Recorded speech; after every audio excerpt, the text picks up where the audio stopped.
Graça e paz, querido, tudo bem? Seja bem-vindo ao nosso segundo vídeo sobre casamento, um chamado de Deus. Nesse segundo vídeo eu tenho um conselho prático para a sua vida, para abençoar a sua vida, que tenho certeza que vai ser algo que pode realmente ser uma semente de transformação no seu casamento, na sua vida. É a grande questão. Todas as pessoas que procuram ajuda com relação a casamento, ela está sempre procurando ajuda para tocar o seu marido, tocar o seu esposo. Quando algum casal chega nas nossas reuniões de discipulado para casais, eles sempre estão ali para terem o seu casamento restaurado. Ah, isso é errado? Sim, não é o primeiro ponto, vocês vão entender. É tudo uma questão de foco, é tudo uma questão de prioridade. Nós sempre estamos querendo que Deus faça algo por nós, ao invés de desejarmos que Deus faça algo em nós. Entenda. Isaías capítulo 6, a Bíblia fala que Isaías ouviu Deus, viu Deus, na verdade, assentado sobre o alto, sublime trono, e ele ouviu uma chamada naquele momento. E naquela chamada, Isaías apresenta um problema. Ele apresenta o problema dele e apresenta o problema do povo que estava com Isaías. E ele fala que tem lábios impuros e o povo que estava com ele tinha impuros lábios. E a Bíblia fala que Deus vai enviar um anjo com uma tenaz tirado do altar e toca nos lábios de Isaías, mas não toca nos lábios do povo. Então existem muitos casais que procuram, muitas pessoas que procuram ajuda com relação ao casamento, sempre olhando para o povo, mas esquecendo que também que essa pessoa também tem erro, esquecendo que essa pessoa também tem crises, que essa pessoa também tem pecado, que essas pessoas também precisam ser tocadas. E você percebe que Deus não toca no povo, Deus toca em Isaías. Então, o grande problema de alguns casais é que eles sempre procuram ajuda olhando para o seu cônjuge e nunca olhando para si. Poxa, eu preciso de ajuda, eu preciso melhorar como esposo. Olha, eu estou aqui no discipulado de casais porque eu preciso ter encontro com Deus. Eu estou aqui no discipulado de casais porque eu preciso melhorar. Geralmente não é isso que acontece. Eu estou aqui no discipulado de casais porque meu casamento não está legal, meu esposo não é legal, minha esposa não é legal. Mas entenda, é uma questão de foco.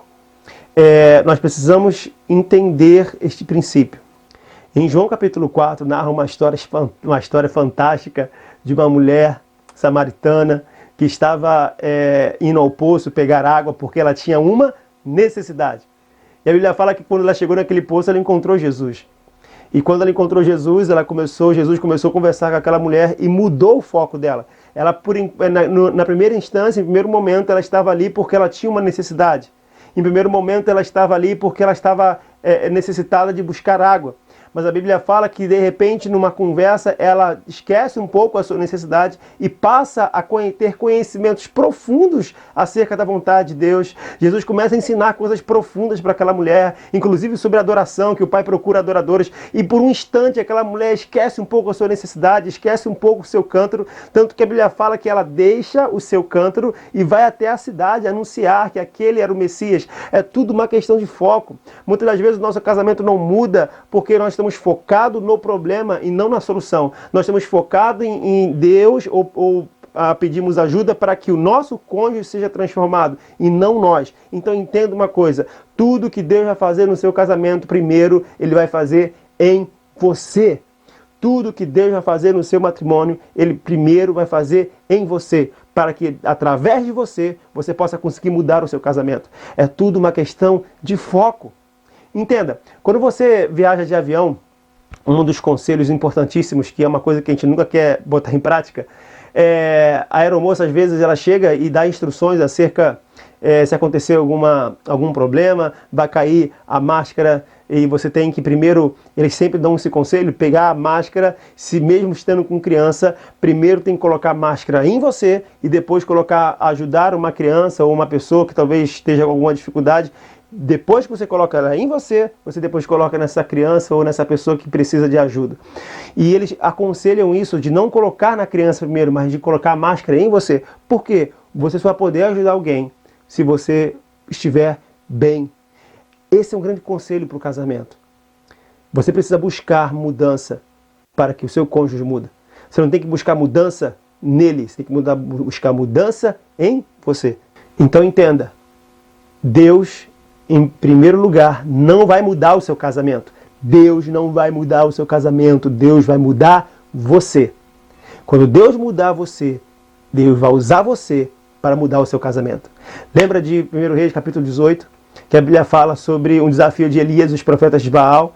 A Bíblia fala que havia uma disputa, uma conversa sobre qual Deus de Israel que deveria ser, e eles disseram, aquele que enviar fogo será o Deus de Israel. Primeiro foram os profetas de Baal, e clamaram, você conhece a história, clamaram, e o fogo não veio.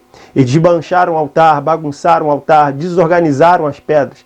A Bíblia fala que Elias foi lá, ele não orou, ele não fez ato profético, ele não fez nada a não ser colocar a mão nas pedras e restaurar aquele altar. Entenda, casamento tem a ver com atitude, com chamado, com princípio. E quando Deus tocar você, quando Deus estabelecer você que vai colocar as pedras no lugar. É você que vai estabelecer o seu papel dentro do casamento. O seu papel dentro do casamento, a sua responsabilidade dentro do casamento, vai trazer restauração para o seu matrimônio.